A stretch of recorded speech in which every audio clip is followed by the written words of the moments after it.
একদল হ্যামলেট বাহিনী ছিল। হাতে মাথা হ্যামলেট থাকতো, হাতে দেশীয় অস্ত্র থাকতো। এরপর অনেকের হাতে তো আমরা অনেক ধরনের বিদেশি ফরেন অস্ত্র দেখতাম। বঙ্গোপসাগরে গিয়ে পড়তে চাই অথবা পাকিস্তান যাইতেছে, সরকার ক্ষমতা আসার 2 মাসের মাথায় তারা দেশীয় অস্ত্র যারা সবসময় আমাদেরকে বলতেছে যে আমাদের সবকিছু আছে, মজুদ আছে 3 মাসের, কেউ বলতেছে 6 মাসের, কেউ বলতেছে 12 মাসে।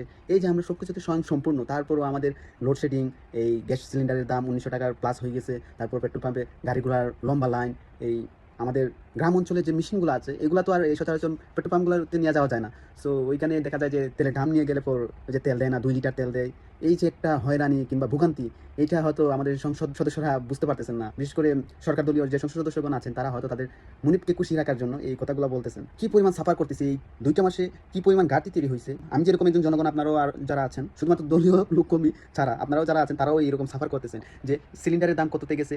এই যে আপনারা যারা পেট্রোল অকটেন আনেন, যে স্বাভাবিক আগে যেভাবে আমরা খোলা দোকান থেকে নিতাম, এখন তারা কীভাবে তেলগুলো বিক্রয় করতেছে, তারপর পেট্রোল পাম্পে 200 টাকার উপরে তেল দেয় না।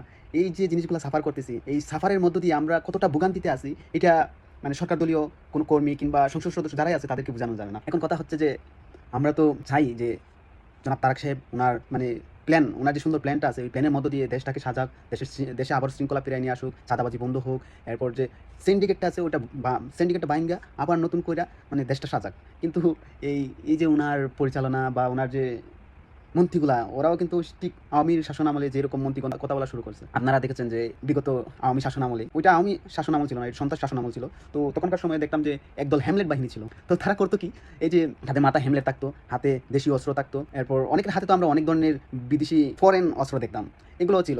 এখন তো এই ঠিক একই রকম একই কায়দায় বাংলাদেশে, মানে এখন তো নতুন বাংলাদেশ আমরা বলি, আমার নতুন বাংলাদেশে একদল মানে তাদের মাথায় হ্যামলেট দেখি, তাদের হাতে দেশীয় অস্ত্র দেখি। কি পরিমাণ দুর্নীতি বা সন্ত্রাসী চিন্তাভাবনা মাথায় থাকলে পর দল ক্ষমতা আসার 2 মাস পরে অস্ত্র নিয়ে রাস্তা একটা হল দেয়। একটু চিন্তা করতে পারেন, একটা দল 17 বছর মানে বিরোধী দলের মানে নির্যাতন নিপীড়নের মানে ভিতরে তাইকা ধান খেতে ঘুমাইছে, সরিষা খেতে ঘুমাইছে, মানে পলাতক রয়েছে। ওই দলটাই আবার সরকার ক্ষমতা আসার 2 মাসের মাথায় তারা দেশীয় অস্ত্র হাতে নিয়ে মানে এই রাস্তায় হাঁটতেছে, কলেজ ক্যাম্পাসে ঢুকতেছে। এমনকি এই যে আজকে চট্টগ্রামের বিষয়টা দেখলেন আপনি, এই যে শিবির একজন কর্মী সম্ভবত ওনার পায়ের ঘোড়ালি কাটা হয়েছে। এই যে বিষয়গুলো, এগুলা কি আওয়ামী লীগের 15 বছর ছিল, 17 বছর ছিল, তাদের ঘাড়ে মানে তাদের উপর কি অভিশাপ হয়ে এই জিনিসগুলো আসে নাই? আসছে তো, এটা আমরা দেখছি। মানে আমরা না, সারা বাংলাদেশের মানুষ দেখছে, তথা ওয়ার্ল্ডের মানুষ দেখছে যে কীভাবে তাদের উপরে এই অভিশাপটা আসার নামছে। তারা যদি মনে করে যে না আমরাও ওইটা সাফার করতে চাই, আমরা বঙ্গোপসাগরে গিয়ে পড়তে চাই অথবা পাকিস্তান যাইতে চাই, তারও করুক, সমস্যা নেই, তাতে করার মানে রাইট আছে, করুক।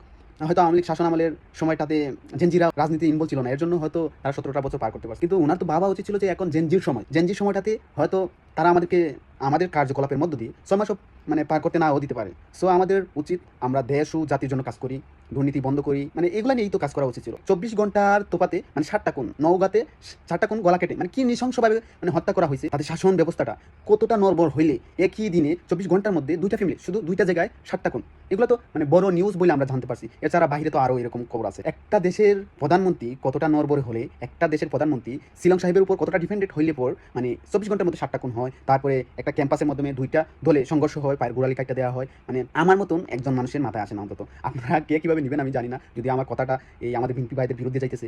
আর বিরুদ্ধে যাইতেছে কি এটা তো না, মানে পুরোপুরি বিএনপির বিরুদ্ধে। আমরা কারো বিরুদ্ধে কথা বলার জন্য আসি নাই, বা আমরা কারো বিরুদ্ধে বলিও না। আপনি যখন হকের পথে থাকবেন, ইনসাফের পক্ষে থাকবেন, আমি আপনার পক্ষে। আর আপনি যখন ইনসাফ থেকে বাইর হয়ে যাবেন, চাঁদাবাজি করবেন, দুর্নীতি করবেন, জুলুম করবেন, মানে এইগুলোতে মিশে যাবেন, তখন আমি আপনার বিপক্ষে।